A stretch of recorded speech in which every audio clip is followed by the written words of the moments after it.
In our last spotlight, we told the story of Alexis de Tocqueville, the French aristocrat who visited the United States in 1830 and fell in love with the country, which had only been established some 40 years earlier.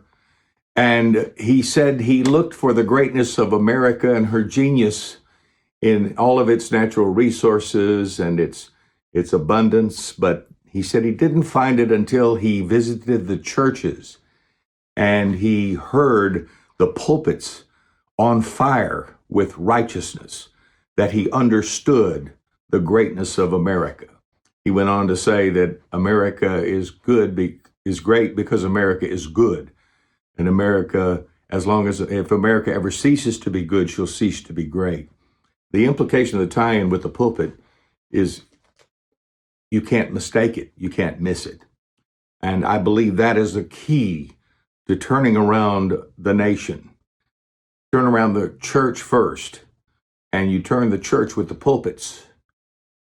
Charles G. Finney, the great revivalist who preached during the Great Awakening in America, said, "If Satan rules in our halls of legislation, the pulpit is responsible for it. If our politics become so corrupt that the very foundation of our government is ready to fall away, the pulpit is responsible for it." Pastors are accountable. But what about those in the pews?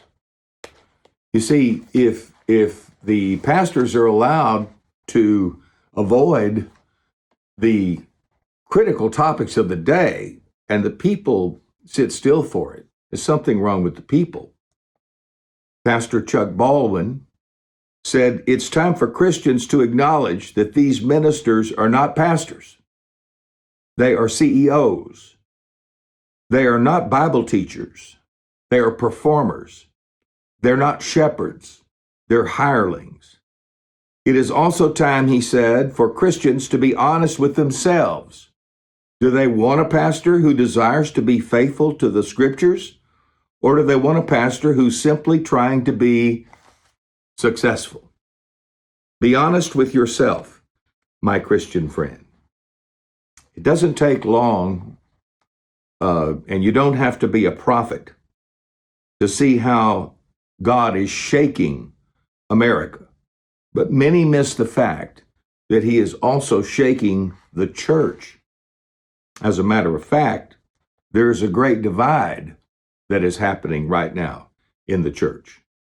You know, everyone is saying America is more divided than any time since the Civil War. I think there's a lot of truth to that. I think that's an accurate statement. But many times we forget the church is the head and not the tail. And it may come as a shock to you, but the shaking that's going on in America, which we're all feeling, we're all seeing. I mean, just watch the news, read the paper, check the price at the gas pump, and you'll see the shaking is going on. But don't forget, friends, there is a deeper shaking, a spiritual shaking that's going on in the church at the same time. Peter said in 1 Peter 4:17-18, "For the time has come for judgment to begin at the house of God. And if it begins with us first, what will be the end of those who do not obey the gospel of God?"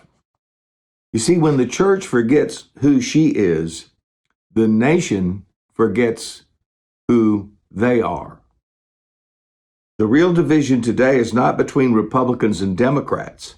It's in the church between those who will ask for the old paths and those who won't. Some churches are already splitting over this issue. Others are melting down. Some are even disappearing.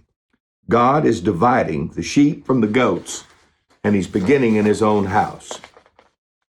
A.W. Tozer said there were churches so completely out of the hands of God that if the Holy Spirit withdrew from them, they wouldn't even find it out for months.